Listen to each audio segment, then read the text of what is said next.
Biyahe na kami guys. Gamit. Nakalimutan na yung gamit. 4:59 na. Papunta na kami dun sa lugar. 5 na pala. O yan. Papunta na kami sa lugar na pagtitindahan namin.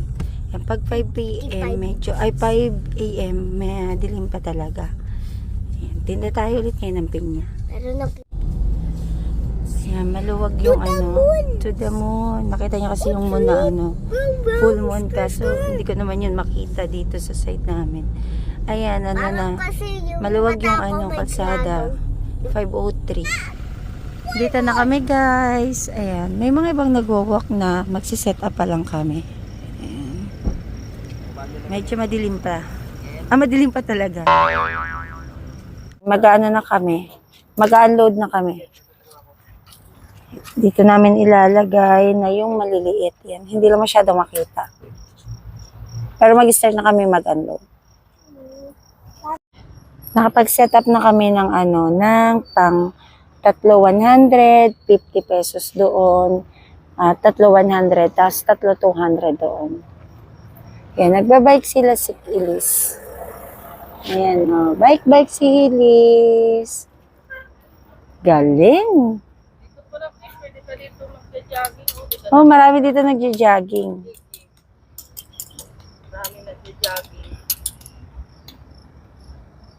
Ayan, tuloy-tuloy yung namin, pagbebenta namin. Marami na kaming nabenta and eto. Kasama namin kasi si Lilis bike.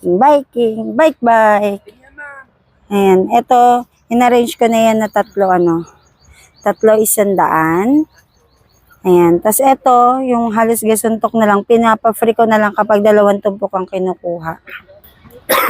Ito din, yan, 3,100. Ito dahil malalaki, 3,200.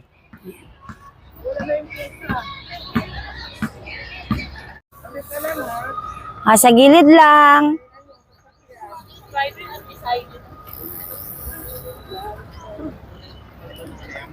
Yung marami kasi dito guys na nagja-jogging. Kaya marami kami ditong prospect buyer. Yan, ang gaganda nito.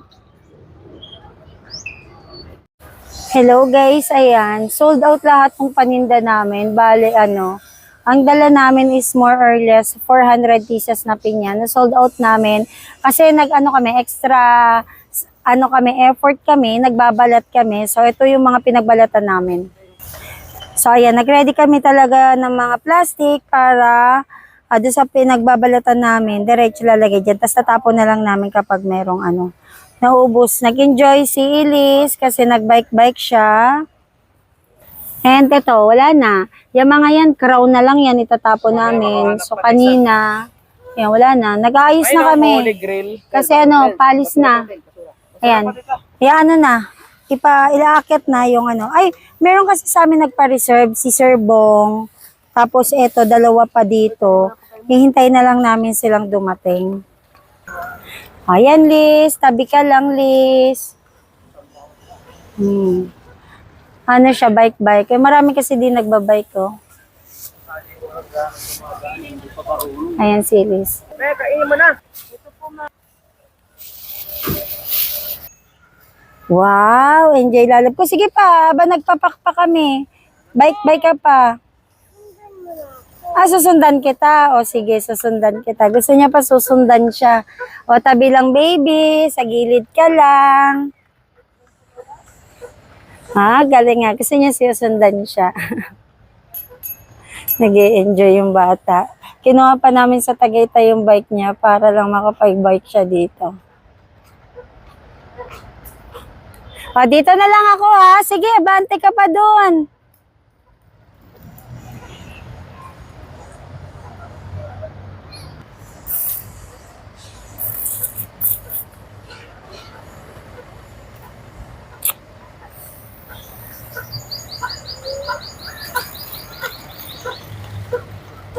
Gusto ni tubig.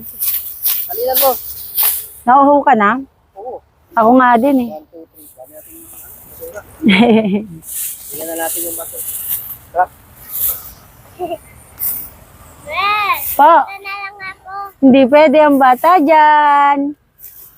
Nangingitim ka na dyan, Hindi pwede ang bata dyan. Hulihin tayo ng pulis. Ano tayo guys, kain tayo ng taho. Bumili kami kay Kuya magtataho. Doon, wala na. Malis na si Kuya magtataho. Ay, hindi, dyan pa pala. Ayan o, si Kuya magtataho. Bumili kami. Kain tayo guys. Ito na yung breakfast namin. Ay, hindi, breakfast na pala kami kanina. Kasi gusto ko lang may ano si Elise. Toys. Oh, eto nga. Ito nga yung sinasabi ko na toys. Yung ano, mga Jollibee character. May kasamang Play-Doh. Oh, ayan. Ito nga yun. Nasaan sila, no? Jollibee. Saan dito? Ito, tanggalin mo. Hilahin mo ito. Dali. Ya, pwede dyan. Ya, pwede dyan. Pinatay kami ng ano, drive-thru kami. Ayun. Sino yan? Yun, no? Si Jollibee, oh. Oh, si Jollibee.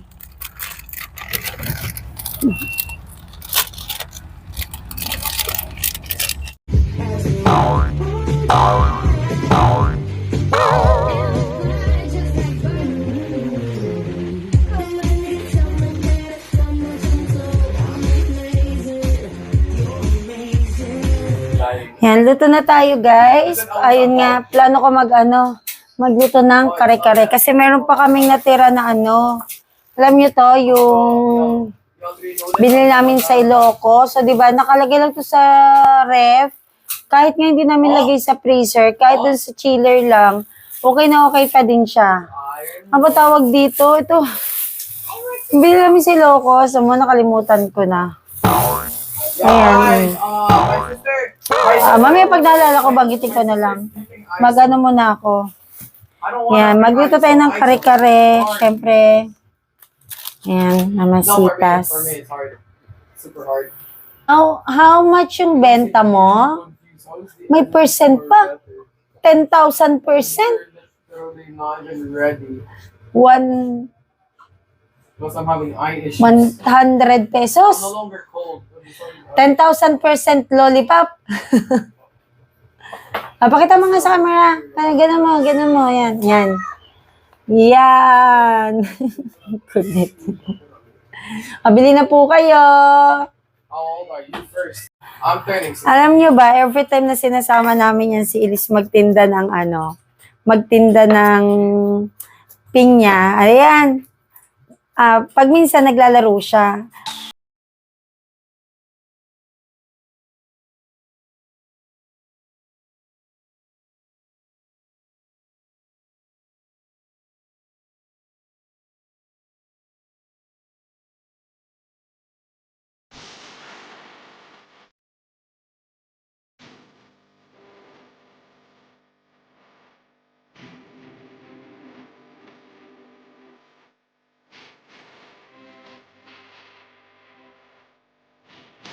Guys, ang dami ka na linagay ng lollipops. Cooking na tayo ng ating bagnet. Yan, bagnet. Tatry ko siyang ipa-crispy. Parang alam niyo ba yun? Yung pagkalagay ko, pumuputok-putok. O, pag lubog sa bantika, pumuputok siya eh. O. Kumakanta si Elise. Fry ko lang muna lahat yung ating bagnet. Playing siya nung bili-bili ng lollipop. Bili na po kayo ng lollipop. Ito na yung ating crispy bagnet. Yung ginamit kong mantika para dun sa pag-crispy ng bagnet, yun na din yung ginamit ko dito sa ating talong para kumapit yung lasa ng bagnet dito sa ating talong. Na-ready ko na guys yung mga gagamitin ko sa pagluto ko ng kare-kare. Ayan. Siyempre yung common. Ayan. Ito na. Yung ating, nahugasan ko na rin to. Tapos ito na blanch ko na. Alam nyo, tinikman ko to kanina, manamis na miss. Ang nilagay ko lang dyan habang kumukulo, konting asin. Tapos okay na. Tapos prinito ko yung ating talong. So, start na akong magluto ng kare-kare. Ginamit ko yung mantika na ginamit natin pinagprituhan ng bagnet at saka ng talong. So, malasang malasa yun guys. Start na ako magkisa. Guys, kung katabi ko lang kayo sa mga oras na to, maaamoy ninyo yung bango, yung aroma ng ating ginigisa na sibuyas at bawang. Dahil din nakatulong yung mantikang ginamit natin dyan. Ayan. Una ko nilagay yung ating puso ng saging. Kasi actually guys, sa tagal ko na nagluluto ng saging, may mga parts kasi to na kahit i-blanch mo is matigas pa din. Pero yung pinaka-skin niya is okay na naman. So, kung hindi naman kayo mahilig doon, pwede ninyong tanggalin yan. Ito yung matitigas na part to. Pero dahil gusto ko na lang din lumasa yung ating gulay, ayan, kaya ko siya ginigisa. Tapos yan. Ito actually, pwede naman talaga to. Sa huli na lang kasi na-blanch ko na. Pero dahil gusto kong kumapit yung pinakalasa ng ginisa natin, kaya ko siya inilagay na. So, lalagyan ko ito ng water kasi gagawa tayo ng sauce ng kare-kare.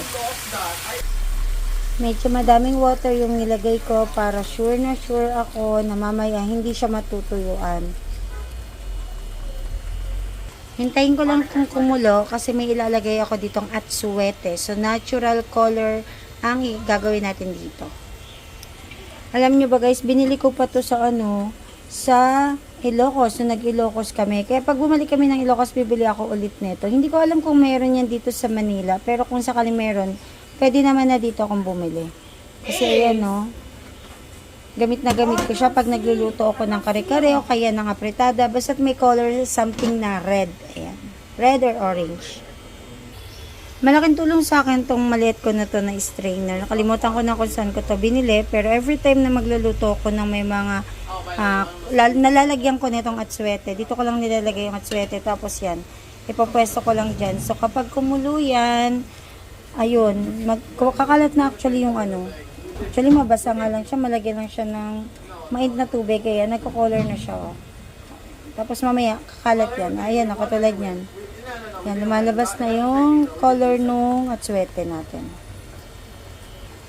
Naglagay na ako ng kare-kare mix kasi malaking tulong pa rin na mayroong kare-kare mix kasi nandun na lahat yung lasa.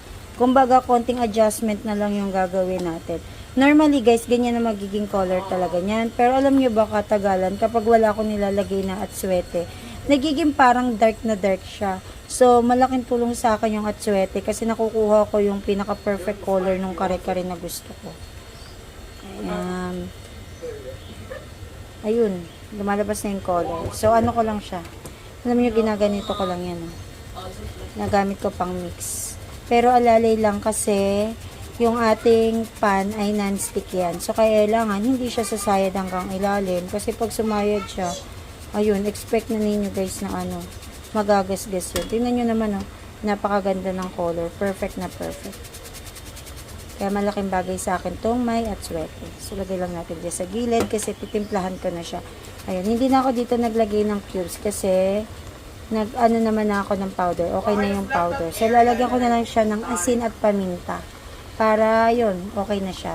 Tapos, para gusto kong lumapot, nilalagyan ko siya ng cornstarch. May batang nagpo-concert. Ano yan? Nasaan yung, boses?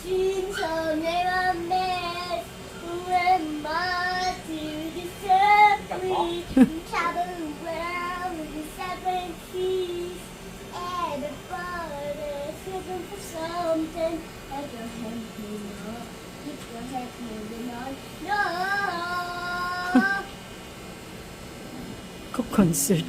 Ang laki ng channel. Rain, I can live forever. Learning how to fly. I'm in the summer together. Rob is blind. I'm gonna make it to heaven. Flying in the sky like a fish. 30 minutes minsan niya nagko-concert. Ayan, galing na. Good job. Eko na yung ating pechay. Tapos mamaya gigilid ko lang yan kapag naluto na. Kasi i-arrange ko na dito sa ating pan yung ating mga sangkap. Kasi luto na naman na yun. Luto na guys yung ating kare-kare. Yan, hintay lang namin si daddy. Pero kapag nagutom na kami, kakain na kami.